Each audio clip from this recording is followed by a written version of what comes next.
मैं संतोष कुमार पटेल आप सभी का अपने YouTube चैनल संतोष राज क्लासेस पर एक बार फिर बहुत बहुत स्वागत करता हूं। दोस्तों, आज हम विज्ञान विषय की पाठ्य योजना के विषय में बात करने जा रहे हैं। दोस्तों, पाठ्य योजना बनाते समय सबसे पहले सबसे ऊपर पाठ्य योजना संख्या लिखते हैं। उसके बाद अगली हेडिंग हमारी होती है विद्यालय का नाम। विद्यालय के नाम के आगे हम उस विद्यालय का नाम लिखते हैं जहाँ पर हम टीचिंग करने के लिए गए होते हैं। नेक्स्ट हम लिखते हैं दिनांक।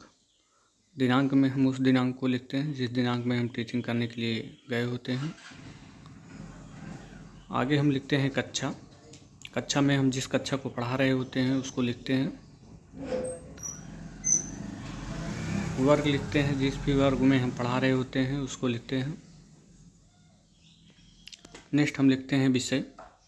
विषय में जिस विषय को हम पढ़ा रहे होते हैं उस विषय को लिखते हैं। उप विषय में हम लिखते हैं जीव विज्ञान। नेक्स्ट हम कालांश में लिखते हैं जिस पीरियड में पढ़ाने के लिए गए होते हैं, पहले या दूसरे तीसरे, उसको हम लिखते हैं।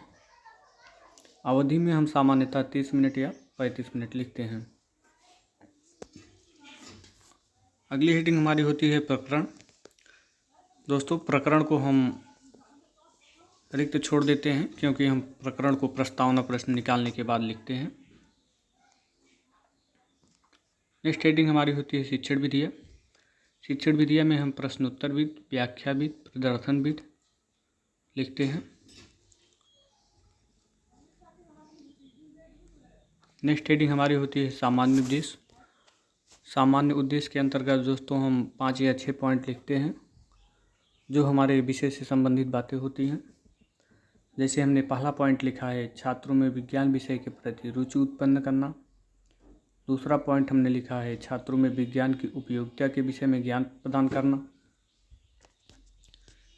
तीसरा पॉइंट हमने लिखा है छात्रों में रचनात्मक कौशलों में वृद्धि करना।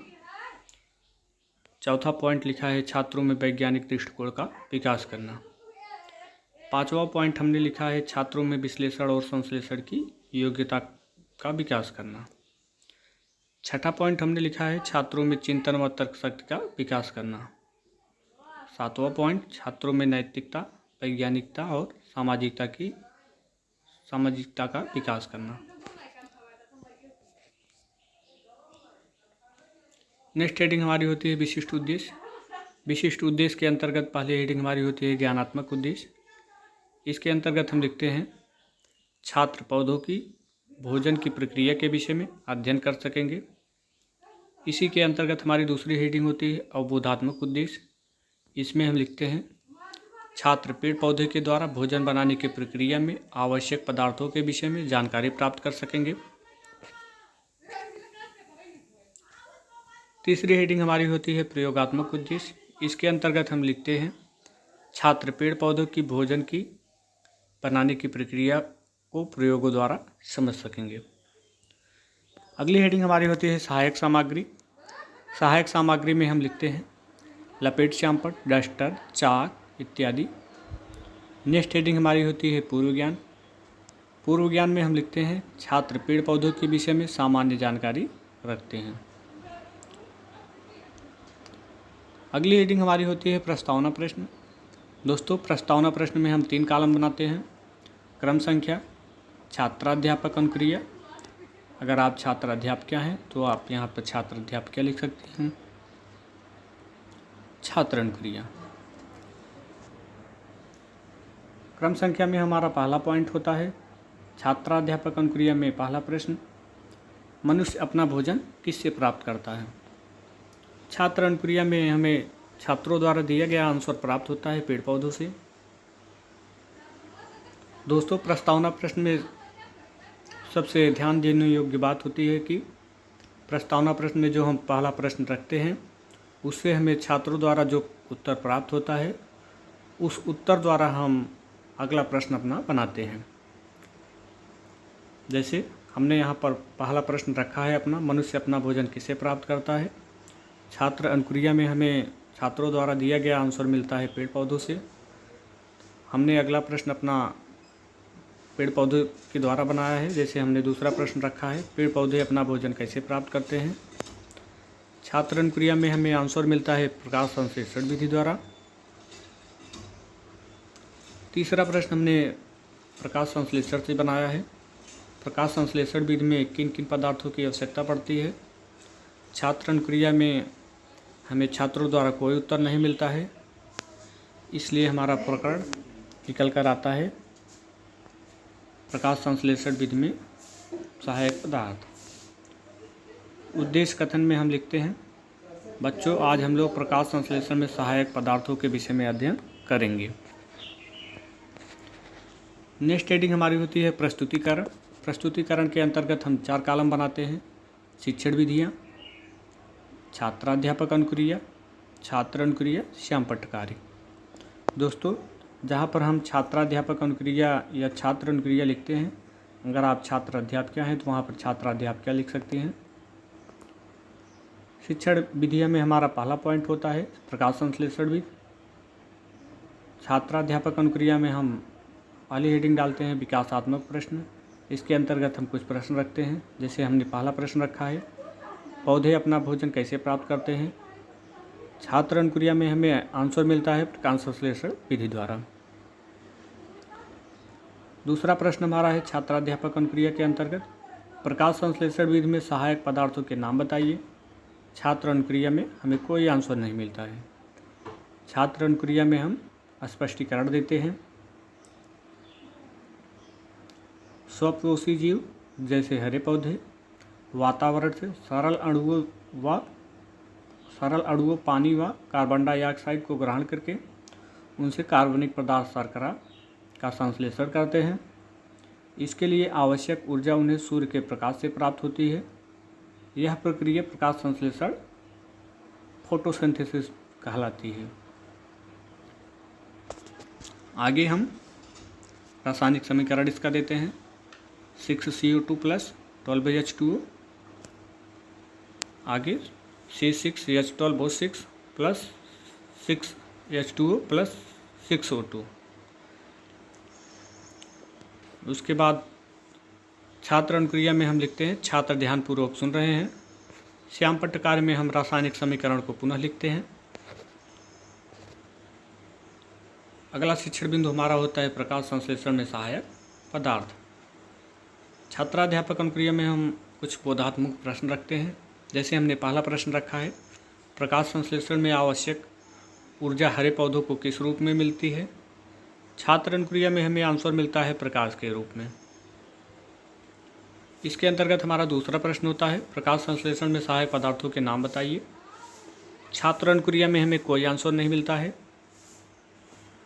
छात्राध्यापक कथन में हम स्पष्टीकरण देते हैं। पहला पॉइंट हमारा होता है कार्बन डाइऑक्साइड। इसके अंतर्गत हम लिखते हैं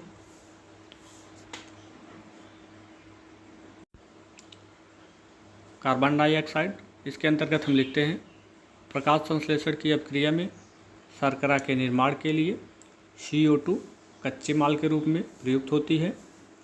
स्थलीय पौधे इसे वायुमंडल से लेते हैं, परंतु जलमग्न पौधे इसे पानी में घुली कार्बन डाइऑक्साइड द्वारा ही ग्रहण करते हैं।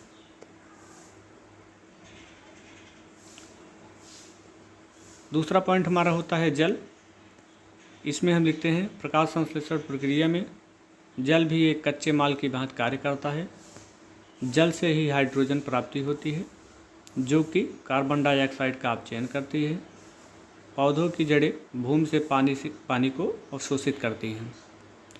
छात्र अनुक्रिया में हम लिखते हैं छात्र ध्यानपूर्वक सुन रहे हैं। श्यामपट्ट कार्य में हम लिखते हैं प्रकाश संश्लेषण में शर्करा के निर्माण में CO2 आवश्यक होती है। दूसरा हम जल के आगे लिखते हैं श्यामपट्ट कार्य में प्रकाश संश्लेषण में जल से हाइड्रोजन प्राप्ति होती है। नेक्स्ट हम छात्राध्यापक अनुक्रिया के अंतर्गत तीसरा पॉइंट लिखते हैं पर्णहरित। इसमें हम लिखते हैं यह पत्तियों में हरे रंग का वर्णक होता है, इसे ही क्लोरोफिल कहते हैं। प्रकाश संश्लेषण में प्रयुक्त क्लोरोफिल अति आवश्यक है। जिन कोशिकाओं में क्लोरोफिल होता है वे ही प्रकाश संश्लेषण कर पाती हैं। क्लोरोप्लास्ट को प्रकाश संश्लेषणी अंग कहते हैं। छात्र अनुक्रिया में हम लिखते हैं छात्र ध्यानपूर्वक सुन रहे हैं। श्यामपट्ट कार्य में हम लिखते हैं पर्णहरित पत्तियों में हरे रंग का वर्णक होता है। छात्राध्यापक अनुक्रिया में हमारा अगला पॉइंट होता है प्रकाश। इसके अंतर्गत हम लिखते हैं प्रकाश संश्लेषण में वांछित ऊर्जा प्रकाश से प्राप्त होती है, परंतु कृत्रिम प्रकाश में भी पौधे प्रकाश संश्लेषण कर लेते हैं। श्यामपट्ट कार्य में हम लिखते हैं प्रकाश संश्लेषण में प्रकाश वांछित ऊर्जा प्रदान करता है। छात्राध्यापक अनुक्रिया में हमारा अगला पॉइंट होता है अवबोधात्मक प्रश्न। इसके अंतर्गत हम कुछ प्रश्न रखते हैं। जैसे हमने पहला प्रश्न रखा है प्रकाश संश्लेषण में ऊर्जा हमें कहाँ से प्राप्त होती है। छात्र अनुक्रिया में हमें आंसर मिलता है प्रकाश से। हमारा दूसरा प्रश्न होता है पर्णहरित कहाँ पाया जाता है। छात्र अनुक्रिया में हमें उत्तर मिलता है पत्तियों में। नेक्स्ट हेडिंग हमारी होती है निरीक्षण कार्य। इसके अंतर्गत हम लिखते हैं बच्चों तुम लोग श्यामपट्ट पर लिखे गए शब्दों को अपनी कॉपी पर लिखो। छात्राध्यापक घूम घूम कर निरीक्षण करेंगे। अगली हेडिंग होती है हमारी मूल्यांकन प्रश्न। इसमें हम 5 या प्रश्न रखते हैं। जैसे हमने पहला प्रश्न रखा है पर्णहरित कहाँ पाया जाता है।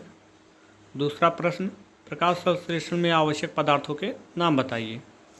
हमारा तीसरा प्रश्न होता है जल के कार्य बताइए। चौथा प्रश्न हमारा होता है प्रकाश संश्लेषी अंगक किसे कहते हैं। पांचवा प्रश्न होता है प्रकाश संश्लेषण में वांछित ऊर्जा कहाँ से प्राप्त होती है।